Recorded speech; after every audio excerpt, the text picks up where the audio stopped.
जय जय राधेश्याम, जय जय राधेश्याम, जय जय राधेश्याम। সুপ্রভাত সুপ্রভাত সুপ্রভাত ভক্তগণ, আশা করছি সকলেই ভালো আছেন ঠাকুরের কৃপায়।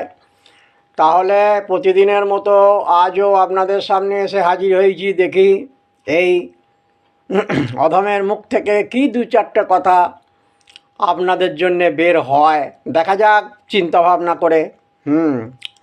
তবে মনোযোগ সহকারে শ্রবণ করবেন আর পরের পর ভিডিওগুলো দেখতে থাকবেন, তবে কিন্তু বুঝতে পারবেন। যাক, আজকের বক্তব্যটা আমি আরম্ভ করছি। বেশি বিলম্ব করা ভালো নয়, সময় তো কম।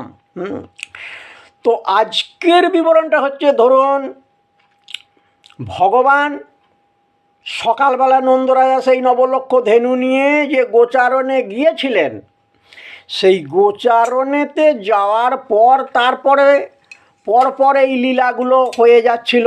ধরুন সুবল মিলন লীলা হয়েছে, যেটাকে বলা হচ্ছে দিবা অভিসার, সেটা হয়ে গেছে। তারপরে ধরুন সূর্য পূজা হয়ে গেছে। সব ওই গোচারণে থাকাকালীন ভগবান এই লীলাগুলো কিন্তু করেছেন।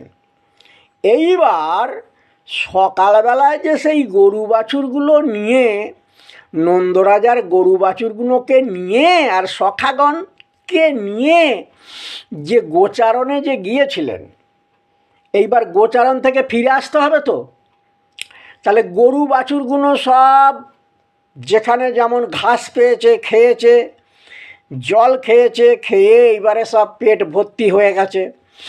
এইবার তাদেরকে ফিরিয়ে নিয়ে আসতে হবে। এইবার এখন হচ্ছে সেই লীলাটা আরম্ভ হচ্ছে। তাহলে রসিকেন্দ্র চূড়ামণি প্রাণে গোবিন্দের আমার যা ভাব, মহাপ্রভুরও তাই ভাব, এটা স্বীকার করতে হবে। কারণ বলা হয়েছে, ওরে নন্দসুত বলি যারে ভাগবতে গায়,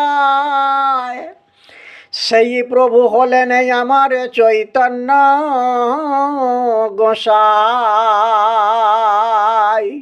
তাহলে এটা বুঝে নিতে আমাদের কোনো বিলম্ব হবে না, সেটা বোঝা গেল। তাহলে সেই কৃষ্ণচন্দ্রের যা ভাব, আজ মহাপ্রভুর আমার তাই ভাব। ওরে সুরধ্বনি তীরে ও